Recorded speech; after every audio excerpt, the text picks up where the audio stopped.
Kita bersyukur kepada Allah ya, alhamdulillah apapun kondisinya, nanti kita bahas pelan-pelan ya. Intinya bersyukur saja. Mungkin ada yang gini, ketika aku di usiamu, ketika aku di usia Anda, aku jadi pawang ular. Ya, usia segini, berumur mulai 17. Kok cilik men? 17. Ngadek le, gak percaya aku ngadek kok. Subhanallah. 17 ya. Aku umur 17 wis kawin. Wis, nunggu alhamdulillah ya. Ini materinya masalah ghautah ya. 10 kilo dari Damaskus yang sekarang lagi dibombardir sama siapa? Asad ya, sama pemerintahan yang disokong oleh Iran Syiah. Saudara kita Muslim di Ghautah sana. Ghautah itu sekarang lagi Masya Allah butuh uluran bantuan kita, baik dana, doa ataupun uang terutama ya. Tapi di tengah-tengah materi ini kita ngaji ilmu hidup ya, kita ngaji ya jihad juga insya Allah gitu, insya Allah. Wis kenalku durung? Belum ya? Oke, wis yang YouTube ya. Oke, jadi gini, saya sekarang dipanggil Cak Nur, bukan Gus Nur. Ada orang yang sakit hati kalau saya dipanggil Gus Nur. Wis gak apa-apa, gak paten masih gak dipanggil Gus Nur ya. Oke, saya lahir di Jogja 11 Februari tahun 74. Terus umur 7 tahun merantau meninggalkan Jogja dibawa sama orang tua. Merantau kemana? Orang tuaku dulu seniman debus, pendekar, pawang ular, gitu ya. Nah, bapakku ini darahnya darah Madura. Jadi aku besarnya di Jawa Timur, lahir di Jogja, besar di Jawa Timur. Jadi kolaborasi antara Jawa Tengah, Jawa Timur. Lek alus iso, lek kadung kasar yo kasar. Tergantung situasi ini. Ya. Nah, jadi lek depan ini halus, Jogjane metu. Tapi lek di YouTube iku Jawa Timur metu ya. Maksudnya gini saudaraku ya, maksudnya gini. Dari umur 7 tahun saya sudah mondok, saya sudah kuliah di pondok pesantren yang namanya Pondok Pesantren Kehidupan.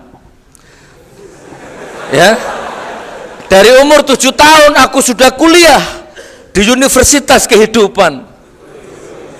Mata pelajaranku adalah apa yang aku lihat, kurikulumku adalah apa yang aku dengar, kitabku adalah hamparan langit yang tanpa batas ini. Iku. Jadi ilmuku praktek. Apa yang terdengar gendang telinga, apa yang terlihat mata, apa yang terdeteksi hati bisa jadi ilmu. Itu. Dari umur 7 tahun aku ngono. Ya cuman waktu itu kabar buruknya ilmunya 99,9% jahiliyah kabeh. Terus gak ono api. Ya, nyopet. Ya, gendam orang. Ngantemi wong. Nyolong barangnya wong, iku ilmuku biyen. Digembleng di situ aku, di Universitas Kehidupan. Ya apa? Terus cara nangkap ular bagaimana? Gitu. Nah, nanti kita jelaskan. Nanti ujung-ujungnya ini kita bahas makom. Nah, baru berapa menit kita bahas makom, setelah itu kita bahas jihad nanti. Ya, soalnya ki potongan-potongan jihad kabeh iki ya. Iki lek dikek materi romantis gak mlebu iki.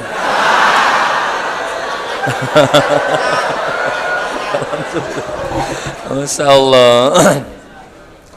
Dari kecil aku sudah jihad. Dulu di dalam otakku hidup adalah makan. Kalau lapar harus cari makan. Kalau lapar harus cari makan. Lapar harus makan. Itu rumus hidupku. Dulu setiap ketemu orang, mangsa ini. Setiap ketemu wong, ini korban ini. Orang selalu aku posisikan sebagai korban. Lek gak korban copetku, korban torkopku. Atau korban gendamku. Nah, jadi gitulah aku dulu jahiliyah, saudaraku. Ndak pernah mondok, ndak ngerti kitab kuning, mbah buyut-buyut pendekar. Dadi wis mbuh kok iso dadi ustaz iki karepe Gusti Allah piye ngono. Aku ya ora ngerti. Ya, nanti kita jelaskan pelan-pelan ya insyaallah. Nah, jadi antum harusnya bisa lebih hebat dari ana berarti. Harus bisa lebih hebat dari saya. Antum mondoknya jelas. Aku gak jelas ya mondoknya. Terminal bisa jadi pondokku. Kereta api yang nganggur bisa jadi asrama pondokku. Ya. Subhanallah. Aku dulu kalau lapar gitu ya Allah ke warung, Mas, makan Mas, jaluk mangane sak piring ae. Ya wis kok ora ono sik piringe iku. Cuci piring dulu. Piring kotor tuh tak cuci, habis itu baru dapat makan, itu pun sisanya orang. Lu tak lakoni sampai tekan semono. Nah, umur 10 tahun, 15 tahun aku sudah mulai bisa cari uang. Aku sudah mulai bisa kerja. Jadi aku nggak sekolah TK aku. TK nggak sekolah, SD nggak sekolah, apa mana SMP. Nggak punya aku ijazah SD ku. Subhanallah, percaya apa enggak? Ya kudu percaya. Iki aku ono iki. Jadi aku nggak tamat SD, nggak tamat pesantren, supaya langsung digembleng dengan kehidupan. Jadi aku dulu pemain debus, dikubur hidup-hidup, diseret mobil kecepatan tinggi. Ya terus kemudian tarung dengan mata tertutup pakai samurai, mata tertutup. Pokoknya permain mandi air keras, mandi minyak mendidih, itu kan jihad, Yohan. Iya. Subhanallah ya, jihad menyambung hidup, kan belum dapat hidayah. Lu Umar bin Khattab, ayo, orang yang paling keras menentang Rasulullah. Tapi begitu masuk Islam, subhanallah ya. Kalau Abu Bakar hijrahnya sembunyi-sembunyi sama Rasulullah. Karena karakternya Abu Bakar ini luar biasa. Kaya, kalem. Kalau Umar bin Khattab kan enggak. Naik ke Mekah, Ka'bah, pedang diacungkan. Orang kafir, aku mau hijrah. Siapa menghalangi hijrahku, anakmu yatim, bojomu rondo. Ngono. Kan ngono lek Umar bin Khattab.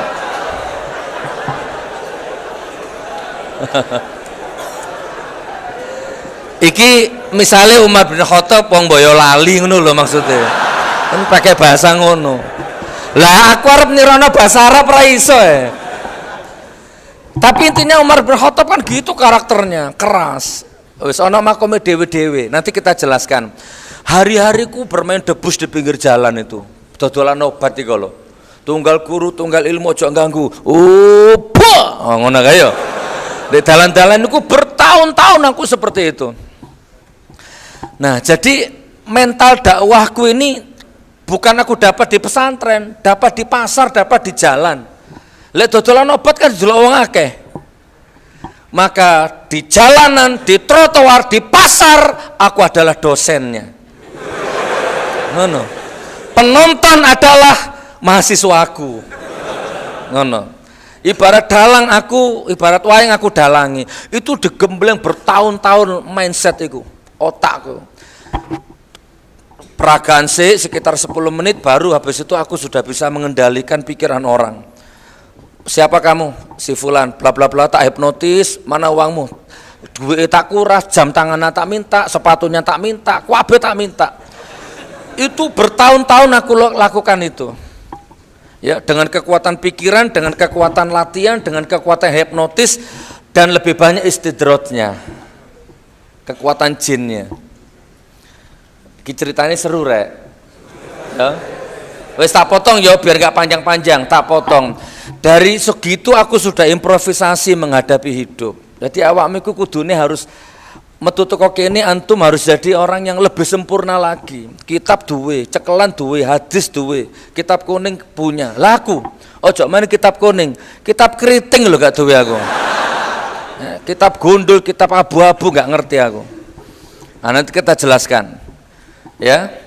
Oke, apalagi ya yang ingin saya sampaikan ke antum itu apa ya? Oke. Jadi umur segitu sudah punya harga diri, sudah punya idealisme.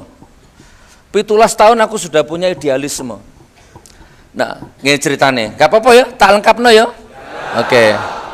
17 tahun aku jatuh cinta dengan seorang janda. Iya.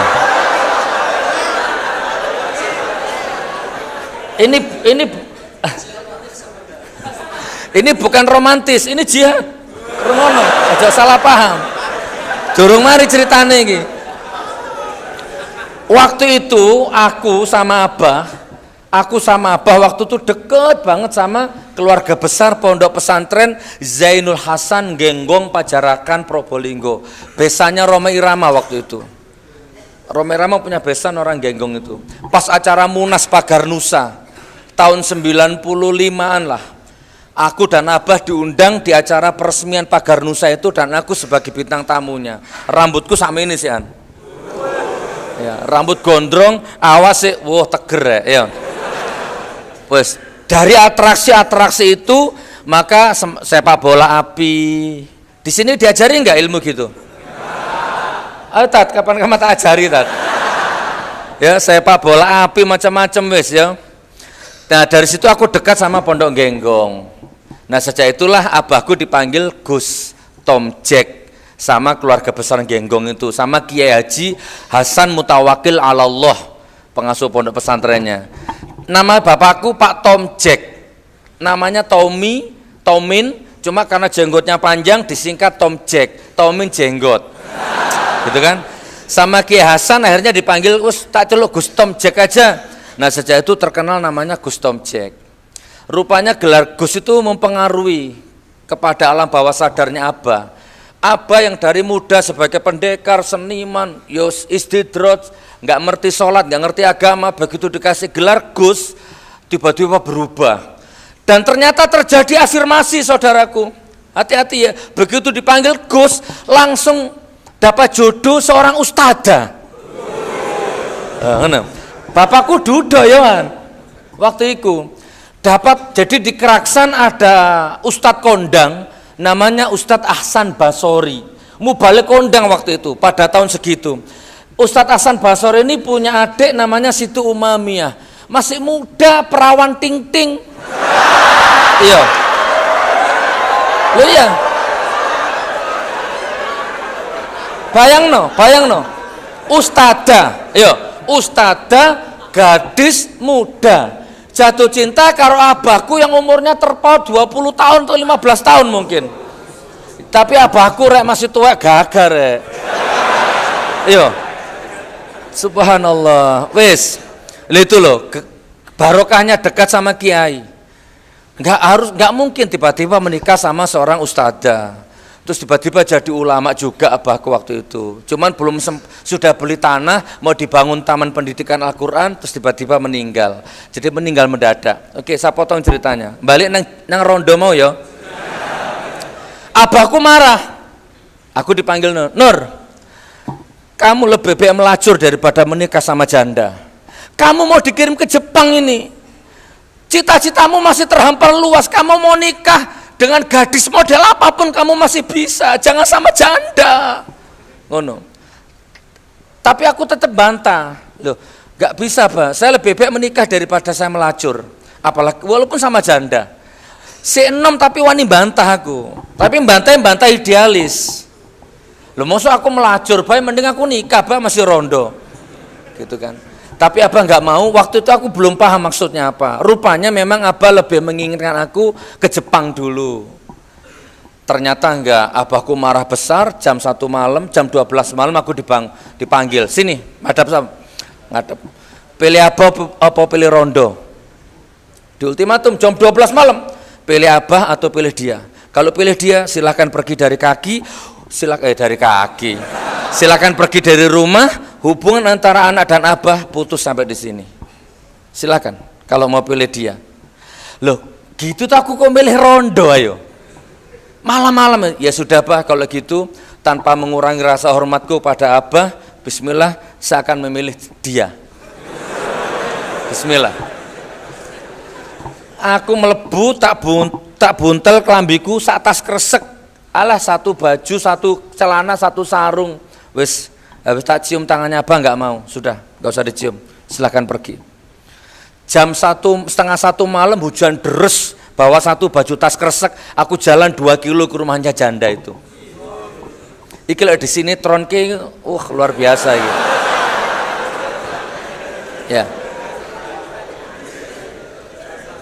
Aku membayangkan mungkin waktu itu remuk redam perasaannya abahku ya. Lek sampean dadi wong tua ya mungkin nangis waktu itu. Tapi aku besoknya aku nyampe ke sana, besoknya aku dinikahkan oleh mertua itu, mas kawinnya diutangi. Jadi aku 17 tahun wis kawin re. Ya. Iku ya jihad rumangsamu ya. Jihad pisan. Wes tenang ya, iki materine apik, iki jihad materine iki. Pun aku bekerja, rumahnya istriku itu gedek, jelek gitu, gedek di pinggir jalan. Tidak apa-apa Ustaz ya, pinggir jalan. Dalam waktu 2 tahun tak bangun tembok lantai 2. 17 tahun segala duit aku. Tapi yang ngono gendam wong. Ya, modusi orang. Akhirnya tidak berkah kan, tak bangun rumah. Temboknya itu tak ganti, kan tembok bambu tak ganti, tak tembok besi. Satu desa itu rumahnya paling bagus. Desa Sentong, Kecamatan Keraksan, Kabupaten Probolinggo. Mantan bojoku ndelok ya. Subhanallah. Apa yang ingin aku sampaikan kepada antum ini adalah idealisme. Nanti ada tujuannya nih, idealisme.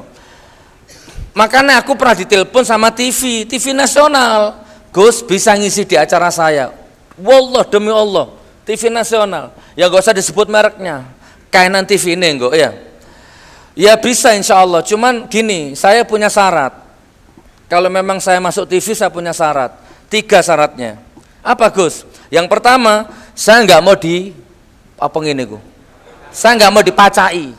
Saya nggak mau di make up. Loh, nanti jelek hasil kameranya Gus. Nggak apa-apa. Daripada saya di make up, gila nih Pak. Aku mbayangno sing make up aku bencong. Ya, bertentangan sama hati nurani itu. Anda harus punya hati nurani nih. Ini idealis. Yang kedua, saya nggak mau pakai yel-yel. Jamaah. Enggak, aku nggak mau pakai yel-yel. Yang ketiga, saya nggak mau jamaahku settingan. Itu di TV itu settingan semua itu. Seragaman kabeh. Itu ada koordinatornya semua, dibayar semua itu. Kapan waktunya tepuk tangan. Jadi sebelum acara dimulai 1, 2, 3 action, sadurunge ngono iku wis disetel dhisik. Aku nggak mau gitu itu. Aku mau apa adanya, natural. Masih gak usah diwedai elek ben elek ketok elek gak masalah. Ditolak sama TV. Waduh Gus, kayaknya manajemen kami keberatan. Yus gak apa-apa, gak mlebu TV gak paten aku. Itu apa namanya? Itu namanya idealisme. Itu jenenge prinsip dan itu aku dapatkan di jalan. Anda harus punya prinsip. Itu juga jihad. Maka antum harus punya harga diri semua ini, ya. Nasib Indonesia ada di tangan kalian semua ini. Insya Allah ya, insya Allah. Ojo gatel ya awakmu ya. Iya. Ojo metu teko pesantren kene terus lembek lo yo, ojo. Jadi pejuang. Tarestui sampean. Pun, saya potong ya, kembali ke cerita. Sampai jam berapa Ustaz?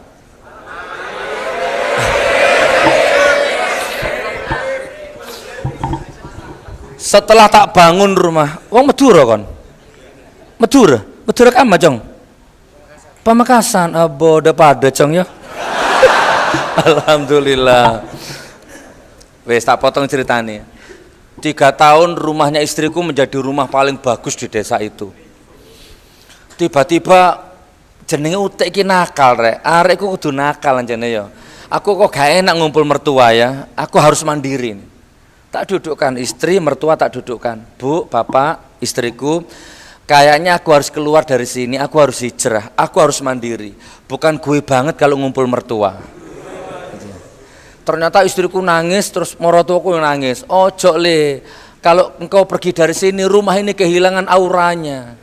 Oh no ya, kan apik saja nih, kan gak ada masalah sebenarnya. Cuman karena idealisme, mboten saged bu, kalau tetap medal. Wes, akhirnya bojoku tak ultimatum. Aku bawa baju satu tas kresek persis waktu masuk itu. Persis. Dek, Mas pergi dulu, aku tak golek kos-kosan apa kontra oma, nanti kalau sudah dapat kontrakan kamu tak kabari. Kalau kamu nyusul berarti istriku, kalau nggak nyusul berarti jodoh kita sampai di sini. Iki mari bangun oma iki ratusan juta aku. Dan aku ngomong gitu, hakul yakin dia pasti nyusul. Ternyata gak nyusul. Iya. Gak nyusul. Tante ini seminggu, orang minggu saulan gak nyusul. Wes, tak potong sampai di sini karena ini aib. Singkat cerita, oh ya sudah berarti jodoh sampai di sini. Tak datangi rumahnya, tak dudukkan semua. Ternyata di situ sudah ada laki-laki. Laki-laki penggantiku. Ya, murid silatku rek. Pagar makan tanaman. Iya. Nggak apa-apa, Mas, Bu, Bapak, Adik. Mas, nikahan bojoku ya, ojo dilarani. Iki omah PN wis gawe kalian berdua. Tak dongakno muga-muga awakmu langgeng. Loworo rasane atiku rek. Ya. Tapi luar biasa. Aku itu belum dapat hidayah, cuman idealisme wis duwe aku. Ya, masih jahiliyah aku. Kudu mateni wong aja saja waktu. Cuman alhamdulillah bisa ngerem. Pun singkat cerita mereka menikah dan sampai sekarang langgeng. Kami masih komunikasi baik seperti saudara. Lucu dulur, melbu nggawa kelambi sak tas kresek, metu nggawa kelambi sak tas kresek. Itu sinetronnya kehidupan itu. Nah, maksudku apa? Disitulah aku kuliah saudaraku, disitulah aku mondok. Singkat cerita tahun 98 baru aku dapat hidayah. Ya 98 aku dapat hidayah, mulai jadi gini rek, aku ku dikasih kamera sama orang, Gus kamera Gus, Masya Allah senengi aku ya. Terus aku terima foto panggilan, jadi kamera itu pakai profesi moto. Tiba-tiba dapat undangan pengajian Isra Mi'raj, aku ngomong moto. Sudah datang aku, datang lebih awal, belum ada orang aku datang. Ibu di dapur tak foto. Ya, terus aku capek, aku duduk di depan panggung persis aku capek. Memperingati Isra Mi'raj Nabi Muhammad SAW. Utakku gini, aku lihat foto ndek kono nyekel mic kono paling kayak kiai paling ya. Tak coba gitu. Pegawai sound system tak mas, sound system nih. Tulungin foto aku mas.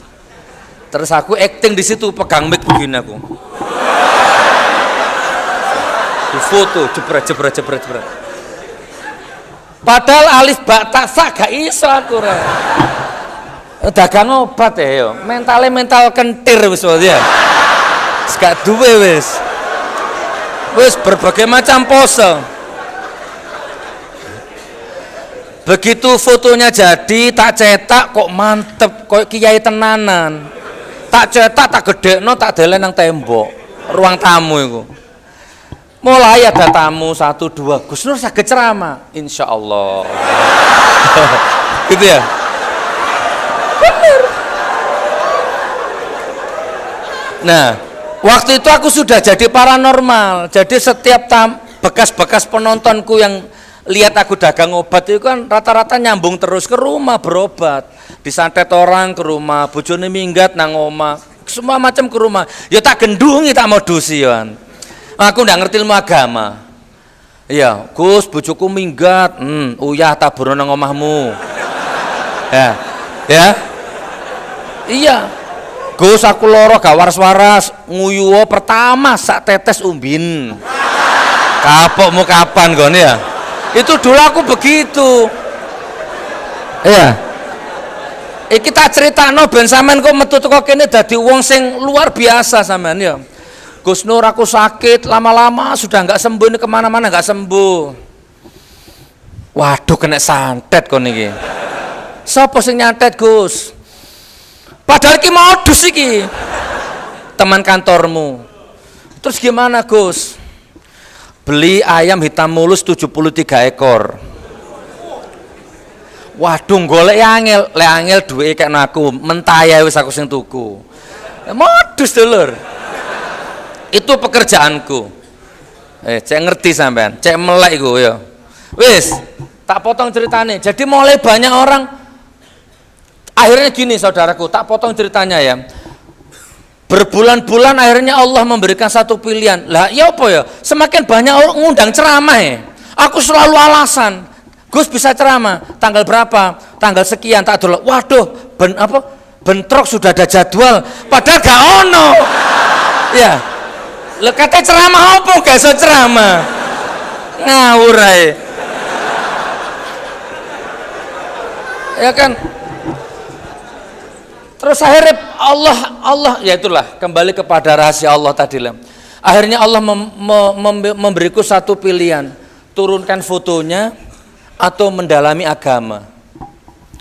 Akhirnya aku memutuskan ke agama. Wis ngono tak dalami agama. Akhirnya aku mulai datang ke acara yasinan. Awal-awal gitu aku dulur.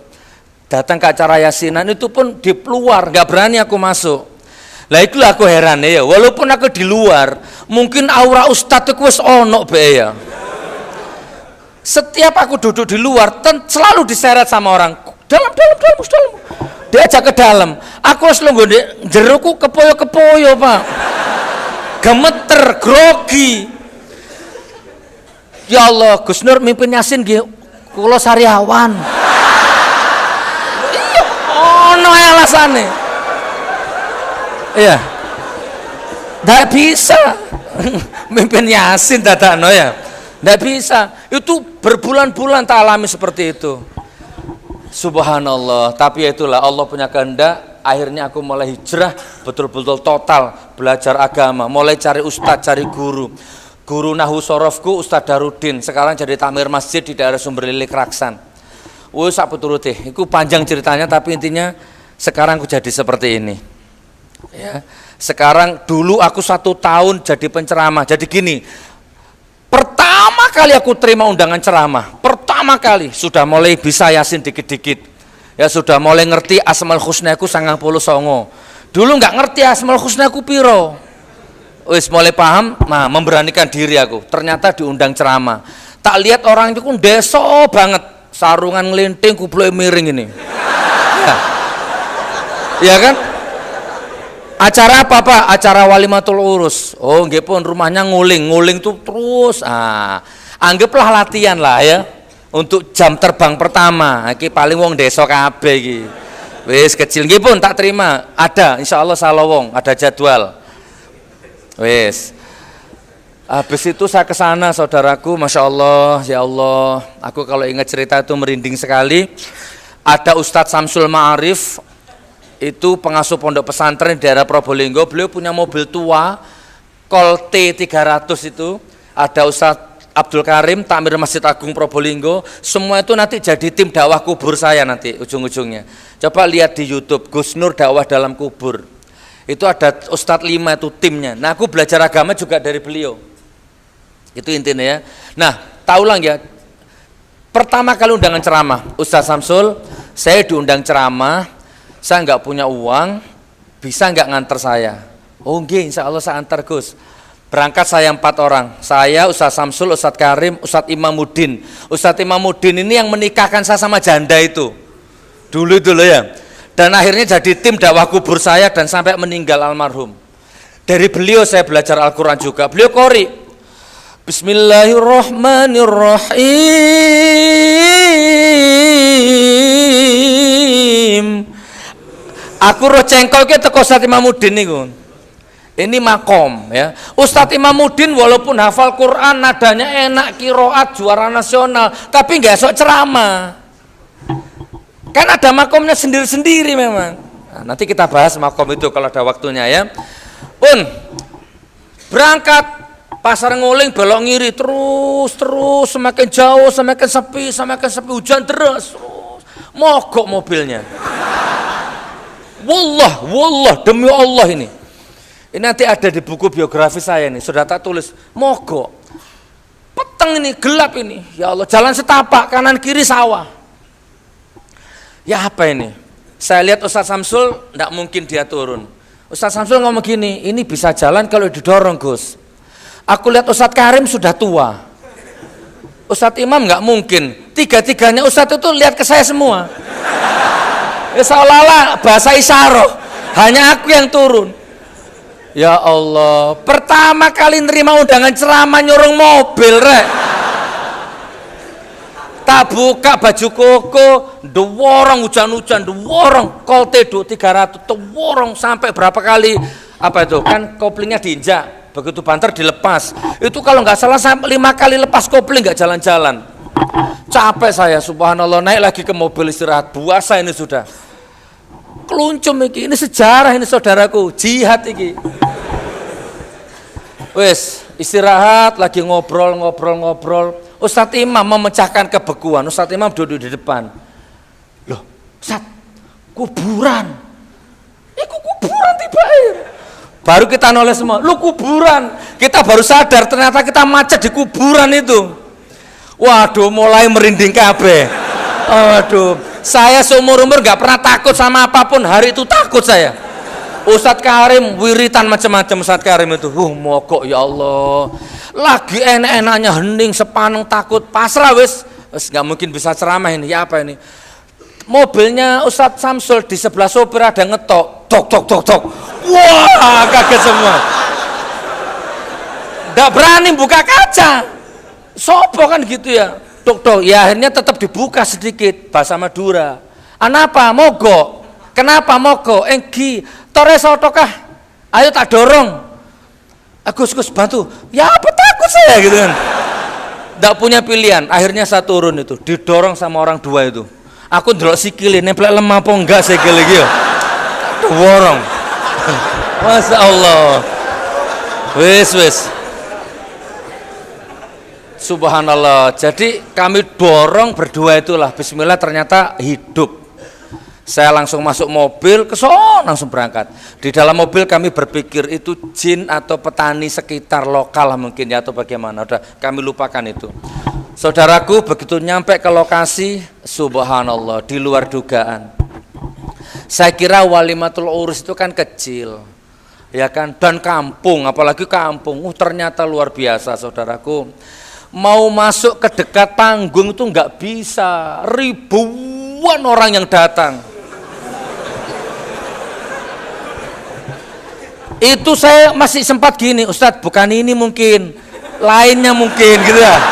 Aku mulai grogi aku. Loh. Tak pikir cuma 5 orang, 10 orang.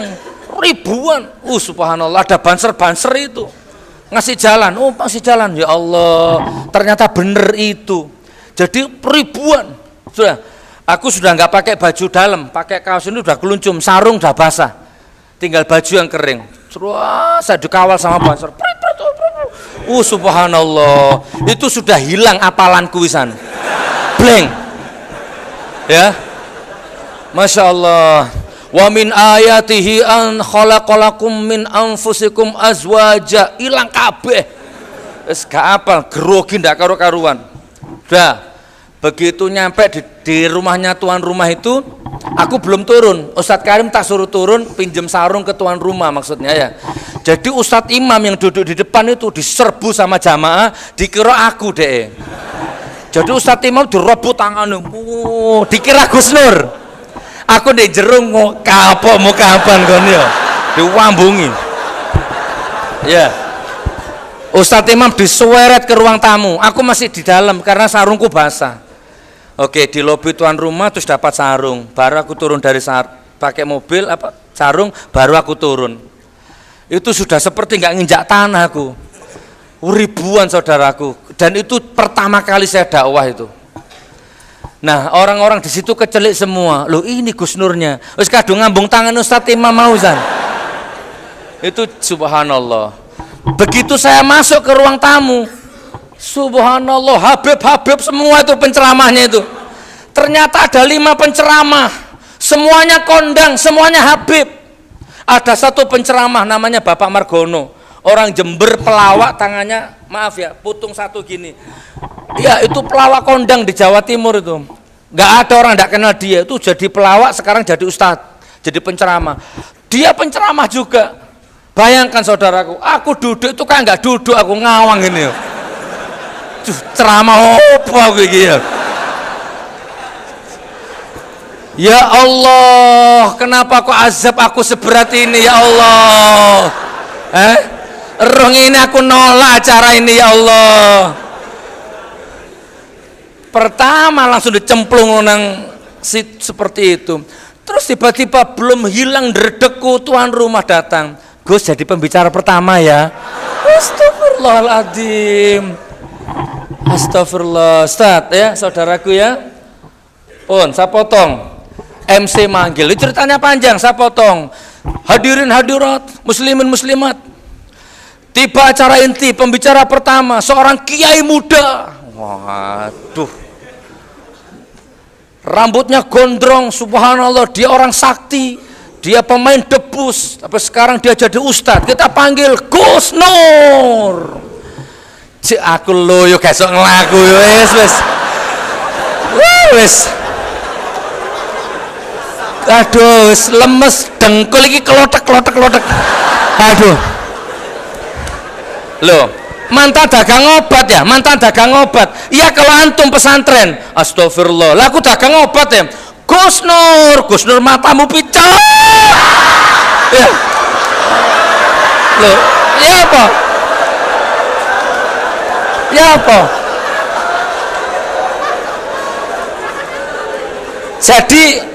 jadi aku nggak punya adab, aku bukan jebolan pesantren. Ilmu itu kan harus dua-duanya, ya ilmu ya adab. Makanya sampai sekarang adabku kurang, Rek. Kalau aku jebolan pesantren ketemu koruptor, astagfirullah, mungkin ngono aku. Ketemu penzina, astagfirullah. Berhubung aku bukan jebolan pesantren, ketemu koruptor, jancuk jaran kan. Ya apa? Ya. Lah.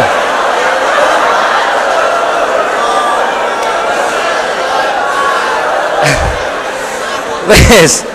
Lah ya apa wong makomku samono Anda jangan aja niru aku ya. Aja. Aku adab kalah saudaraku. Kalau adab aku kalah. Sampai sekarang aku kalah. Tapi kemarin aku dapat sugesti positif dari Habib Novel. Aku dapat sugesti positif. Habib Novel Alidrus.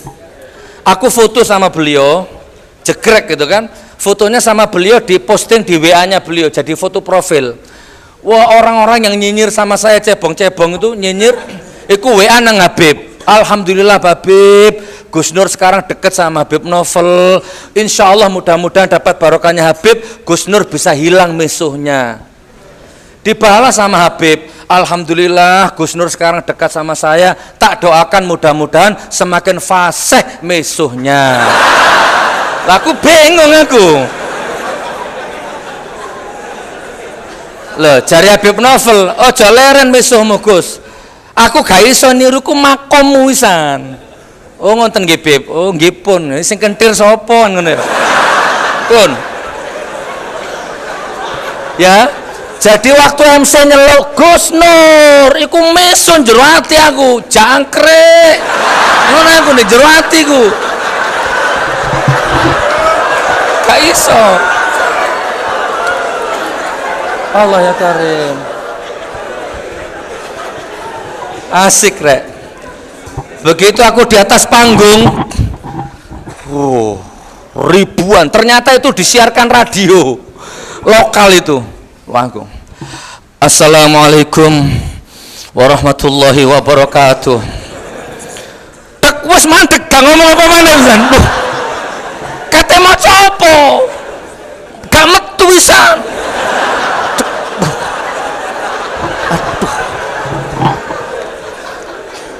Wes gak karu-karan aku acting ya apa carane wis gak karu-karan ngembalikan ayat nang dikon Sebelum ceramah seminggu ning ngarepe cermin ngene-ngene aku san. Begitu ketemu hilang. Astagfirullah. Ya Allah. Nah, saudaraku, disinilah tiba-tiba aku lek ngarani mungkin laduni ya. Wis gak mungkin kalau aku turun. Tiba-tiba ke otakku bilang begini, loh, aku kan mantan dagang obat. Aku biasa menghipnotis orang, apapun latar belakangnya. Dan aku nggak pernah takut dengan situasi apapun. Kenapa sekarang baru aku takut? Anggap aja dodolan obat iki. Itu muncul mental dagang obat. Ya. Ayo Nur, anggapan aku pasienmu kabeh, anggapan penontonmu kabeh, anggapan iki pasar, anggapan dodol obat. Teng, langsung. Tapi ya jelas salah ya. Aku nggak gawe mukodima hilang wisan. Mari salam langsung ceramah. Orang kalau sudah berumah tangga, pertama dia pasti kaya. Sing tak apal arti-arti nito Arab wis gak apal lagusan. Orang kalau sudah nikah pasti dia kaya. Orang kalau sudah nikah insya Allah dia tidak akan kena santet. Orang kalau menikah pasti kebal santet. Apa itu santet? Akhirnya aku bahas santet. Ya apa? Ya apa? Walimatul urus tak bahas santet. Karepmu kon cocok gak cocok karepmu lapo kon ngundang aku ngono. Yes. Wes.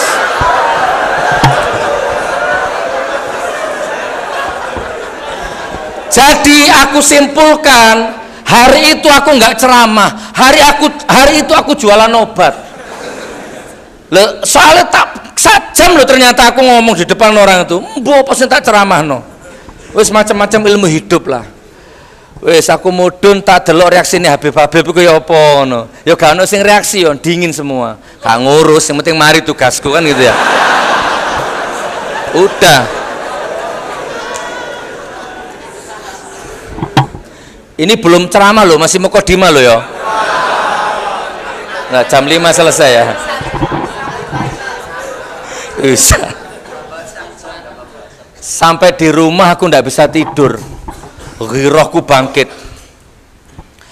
Ya Allah, mundur lanjut. Maksudnya mundur jadi penceramah atau lanjut? Itu loh. Bismillah. Jadi wa'asa antakrahu syai'an wa huwa khairul lakum wa'asa antuhibbu syai'an wa huwa syarrul lakum wallahu ya'lamu wa antum la ta'lamun. Boleh jadi kamu membenci sesuatu padahal itu yang baik buat kamu, boleh jadi kamu mencintai sesuatu bisa jadi itu terburuk buat kamu. Wallahu ya'lamu, aku yang tahu kata Allah, wa antum la ta'lamun, kamu nggak tahu apa-apa. Lek saiki iso aku maca rek. Yo, wis pinter ya saiki lah ya. Dulu aku pernah menyesal. Ya Allah, kenapa Engkau takdirkan aku jadi pedagang obat? Kenapa Engkau takdirkan aku jadi anaknya pendekar? Aku ingin jadi anaknya presiden ya Allah. Aku ingin jadi anaknya Rhoma Irama ya Allah. Aku ingin jadi anaknya orang kaya ya Allah. Itu dulu proses pencarian jati diri. Gitu ya. Jadi aku sering mengeluh dengan takdirku. Nah ini mungkinlah dunia. Setiap aku jualan obat itu dalam hati selalu berontak, masya Allah.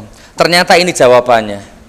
Seandainya aku tidak punya mental dagang obat, mungkin loh ya. Assalamualaikum warahmatullahi wabarakatuh. Langsung mudun aku mungkin. Itu mungkin sudah basah kencing itu mungkin sarung itu. Ternyata yang menyelamatkan saya adalah mental dagang obat ternyata. Nah, jadi sampai rumah akhirnya diputuskan bismillah aku akan lanjut dan aku akan semakin memperdalam agama Islam. Sejak itu sudah aku perdalam agama Islam, aku belajar dan alhamdulillah saudaraku selama 1 tahun aku jadi mubalik. Ternyata asik. Begitu dapat undangan berapa kalinya aku sudah mulai bisa menguasai panggung. Aku mulai jadi ustadz yang mulai dipanggil-panggil. Cuman ya itu saudaraku ya, selama 1 tahun aku jadi penceramah. Peci 1, sorban 1, baju 1, sarung 1, ndak ganti-ganti. Karena nggak punya uang, nggak cukup. Amplop waktu itu paling banter 1.000. Nah, setiap saya ceramah, saya nyater ojek, kadang naik becak, kadang pinjam sepeda motornya tetangga. Itu aku lakukan selama setahun 2 tahun seperti itu. Baju satu nggak ganti-ganti, peci satu nggak ganti-ganti. Dengan keterbatasan aku merintis dakwahku, saudaraku. Dan aku selalu jadi partai tambahan, mengenaskan aku. Maksudnya loh, berangkat sendiri, pulang sendiri. Yang lain dijemput mobil, yang lain turun dari mobil sudah dijemput, bawa ke ruang tamu. Aku mau dontek ke ojek, ada sing jemput. Di tuan rumah aku dewe nyelonong. Itu bertahun-tahun aku alami aku. Nggak apa-apa, nggak putus asa aku. Selalu jadi pembicara pertama, selalu jadi pembicara pertama. Hanya sekedar pelengkap derita. Nggak apa-apa, saya jalani, saudaraku. Nggak usah putus asa. Nah, sering sekali kadang uang amplop itu habis untuk bayar tukang ojeknya. Gitu, Ustaz. Aku merintis dakwah dari ojek ke ojek, bukan dari alpat ke alpat, dari ojek ke ojek, dari becak ke becak. Itu pun jadi partai tambahan, masya Allah, mengenaskan. Nah, aku mulai bentuk majelis taklim, majelis zikir di rumahku itu, majelis zikir Samudra Hikmah. Tiap minggu aku bikin pengajian. Tiap minggu ngundang ustadz dari luar. Tiap minggu bayar ustadz, bayar sound system. Dimakan aja susah. Ngontrak rumah 1 tahun 125.000. Aku mulai membuat majelis taklim di situ. Ya Allah, setiap Rebo malam Kemis, utek ini mumet golek duit. Dalam kondisi terpuruk, dalam kondisi miskin, aku sekeimangan umat. Aku sudah bikin pengajian. Lebih baik aku lapar, yang penting pengajiannya tegak terus. Mentalku terbentuk di situ, saudaraku. Nggak ada tetanggaku yang datang satupun, rata-rata yang datang dari luar. Tonggo gak ono sing gelem. Mungkin tangga mungkin mikir gini, tonggo-tonggo, alah Nur, dimakan aja nggak gablek bikin pengajian. Mungkin gitu tetanggaku. Ada 2 tetangga yang baik, namanya Haji Abdul Rasid sama Bapak Joko. 2 orang itu tok yang membantu saya. Sudah saya potong ceritanya, saya bikin pengajian. Disitulah mental saya dibentuk. Saya mulai betul-betul merintis dakwah. Dan sejak itu saya sudah komitmen, ya Allah, saya tidak akan menjual agama, menjual akidah, menjual keyakinan, menjual idealisme. Jadi kalau sekarang aku nggak bisa dibeli, itu karena berangkat dari dunia dagang obat. Saya dulu sempat iri kalau ada orang dikirim ke Iran, pulang-pulang jadi doktor, profesor doktor Kiai Haji. Saya sempat iri dulu. Saya kadang iri kalau lihat orang dikirim di beasiswa ke Amerika, pulang-pulang jadi profesor doktor LC. Tapi sekarang alhamdulillah aku sama sekali nggak iri sedikit pun. Dan antum nggak usah iri, jadilah apapun dirimu itu. Ya, bahkan saran saya kalau dapat beasiswa ke Amerika, kalau bisa tolak. Ke Iran, tolak. Kecuali duit sendiri. Ya jangan ditelan mentah-mentah ya. Menurut pengamatanku, siapapun begitu dapat beasiswa ke Amerika, pulang-pulang jadi liberal. Dapat beasiswa ke Iran, pulang-pulang jadi Syiah. Jancuk jaran kon niku. Iya. Subhanallah. Didilit yo sing jancuk aja dilebono yo. Diedit. Subhanallah. Jancuk itu bukan kata-kata jorok. Jancuk itu bahkan bisa menjadi kalimat tauhid terindah. Nah, ngeluh toh? Jancuk itu bisa jadi jorok, bisa jadi haram, bisa jadi dosa kalau kamu arahkan ke orang tuamu. Jancuk kon Pak. Ku mlebu neraka awakmu. Tapi ketika engkau melihat kedoliman, kamu luahkan, ya asem kon, maka itu akan menjadi kalimat terindah. Tapi ojo lah yo.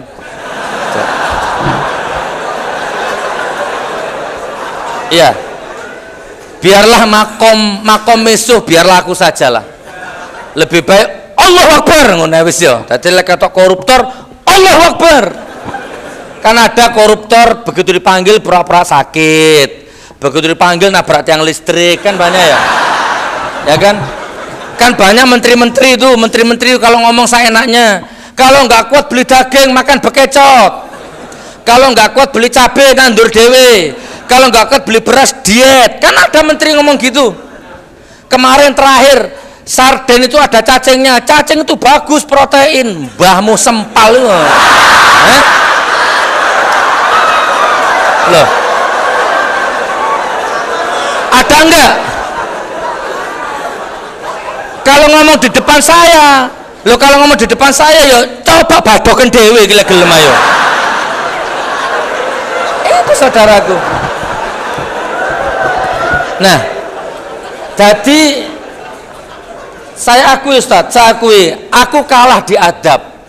Aku nggak bisa merubah diriku untuk sopan, nggak bisa. Karena memang sudah makomku dilatih di dalam. Nah, ilmu insya Allah bisa lah. Kalau ilmu bisa tak kejar, sesulit apapun aku bisa upgrade. Tapi kalau adab maklumono, ya aku lek gak iso ngilangno misu iki ya maklumilah. Tapi lek adab, lek ilmu insya Allah aku bisa bersaing, aku iso. Apalagi sekarang kitab kuning kan juga sudah ditransit ke dalam keterjemahan, kan banyak sekarang kitab kuning itu ditransit. Insya Allah doakan mudah-mudahan aku jadi orang yang istiqomah. Orang ada kelebihan, ada kekurangan. Aku punya kelebihan yang antum nggak punya, antum punya kelebihan yang anak nggak punya. Nah, seperti itu memang. Hukum Allah memang seperti itu. Kalau boleh jujur, salah aku ceramah dek kene iki. Lah antum kan lebih pinter bahasa Arabnya daripada saya ini. Salah tempat saya. Tapi kan cara memahami ilmu kan nggak seperti itu. Saya nggak bisa kitab kuning. Tapi di pesantren saya ada ustadz yang hafal kitab kuning, tak gaji. Gitu. Aku bangun pesantren itu di Palu 3 lantai 1 miliar lebih, nggak pakai proposal, nggak minta bantuan ke RT, RW, lurah, apalagi presiden, enggak. Aku punya skill sendiri. Ada orang lahir procot, oe di pesantren, apal kitab kuning lontok, tapi nggak punya skill cari uang. Begitu dapat wakaf, mangkrak tanahnya, nggak bisa jadi apa-apa. Itulah namanya saudaraku. Hidup itu nggak boleh begitu. Hidup itu memang harus saling melengkapi. Ya ayuhan nas, inna khalaqnakum min dzakari wa untha wa ja'alnakum syu'uba wa qabaila lita'arafu. Betul ya? Inna akramakum indallahi atqakum, innallaha alimun khabir. Memang disetel sama Allah. Saling melengkapi. 1 miliar lebih tak bangun 2 tahun itu. Buka di YouTube itu. Dan sekarang sudah santrinya 300. Semua saya gratiskan. Makan, minum, tidur, terserah. 14 juta tiap bulan operasionalnya. Tak gratiskan. Dari mana uangnya? Nah itulah, Allah ada sisi kekurangan saya, insya Allah ada sisi kelebihan saya. Gratis tapi nggak murahan saudaraku. Semua santri-santriku setiap ada lomba hafid selalu juara. Jadi ada 9 ustadz itu gajinya 10 juta. Cleaning servisnya 1,5 juta. Tukang masaknya macam-macam itu 13 sampai 14 juta tiap bulan. Dari mana uangnya? Saya ceramah sampai ke Hong Kong, ke Korea, ke Taiwan, ke Malaysia, Sabang sampai Merauke, kemana-mana saya ceramah. Saya nggak pernah pasang tarif. Ini saya dapatkan dari jualan obat mental seperti ini. Gus bisa ngisi di Cirebon. Tanggal berapa? Oh kosong. Bisa. Walaupun nggak punya saldo. Berangkat. Tetap gerak hati. Loh terus gak mulai misalnya duit kurang, gandol truk. Dijawab dewe bisa. Iya. Terus ngomong hati, loh ya lah truk, lek ana truk. Wa yarzuqhu min haitsu la yahtasib. Sampai saya sampai moncrot hidupku. Loh, mental seperti ini belum tentu dipunyai yang betul-betul alumni pesantren, apa kitab kuning, belum tentu. Ada ustadz, maaf ya, ini aku jujur, masih tak simpen screenshotnya itu. Ya, ini nggak niat gibah, aku nggak usah nyebut namanya. Ada ustadz jenggotan, batuk ireng, itu kalau nggak 10 juta nggak mau datang. Wallah, titelnya LC. Jadi ada orang ngundang saya di Masjid Cibubur itu admin saksinya, Kak Roto itu. Gue sakit ngisi di Cibubur, insya Allah ngisi aku. Begitu nyampe sana ngobrol lah sama panitia ya. Tanya saya, Pak, ceritanya bagaimana kok bisa ngundang saya? Gus, awalnya ngundang itu si Fulan, cuman 10 juta, itu pun kami sanggupi. Ya sudah, nggak apa-apa, 10 juta. Kalau nggak 10 juta nggak mau. Coba, menurut saya ini pelacur agama ini, kalau menurut saya ini. Dulu Abu Bakar, Utsman bin Affan menginfakkan ontanya, kudanya, hartanya untuk Islam, kok sekarang kok enak. Kalau nggak pesawat Garuda nggak mau, kalau nggak hotel bintang 4 nggak mau. Terus 10 juta kami sanggupi, Gus. Ternyata ada syarat susulan, harus 10 orang. Dia harus bawa timnya 10 orang. Oke, itu pun kami sanggupi, Gus. Ada syarat lagi yang ketiga, masjid, panitia semua duduk manis, tuan rumah semua duduk manis, gak usah ikut campur, dari A sampai Z nanti orang 10 itu yang akan menghandle acara itu. Nah, nanti ada kotak keliling. Nah, kotak keliling itu kami ambil semua. Nah, di syarat itu, Gus, saya nggak mampu, akhirnya saya gagalkan, dapatlah Gus Nur ini. Demi Allah. Loh, kadang-kadang kalau aku melihat kejadian seperti ini, masih nggak jadi LC, nggak paten aku. Betul saudara, ini adalah cara memandang ya. Syukur-syukur LC tapi takdim, syukur-syukur profesor doktor kiai haji tapi hirohnya. Kalau untuk agama, bila perlu hartanya, nyawanya dikorbankan. Sekarang tidak ada, jarang. Apa Ustaz?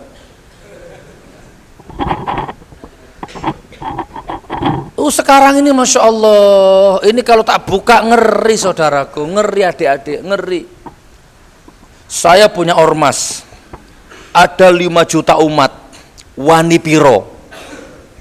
Ada, hafal kitab kuning, hafal Al-Quran, tapi kalau dulu penguasa yang datang ke ulama, sowan cium tangannya ulama, minta nasihat. Dulu, ulama-ulama kita dulu. Tapi kalau sekarang ulama yang datang ke penguasa minta-minta proyek, ngemis-ngemis proyek, tanda tangan proyek, umatnya dijadikan apalah. Itu banyak di Indonesia sekarang.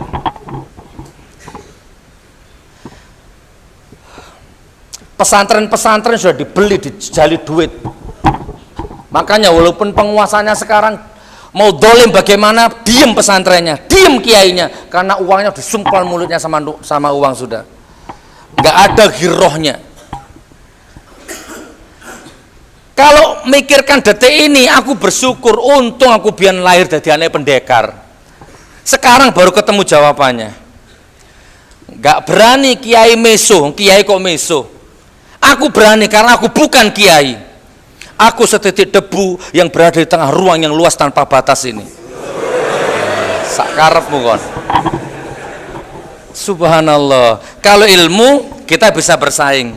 Aku belajar sama antum nanti. Tapi kalau adab, antum gak usah belajar ke saya, rusak nanti antum ya. Subhanallah. Oke, masih ada waktu 10 menit, tak sempurnakan ya. Nah, jadi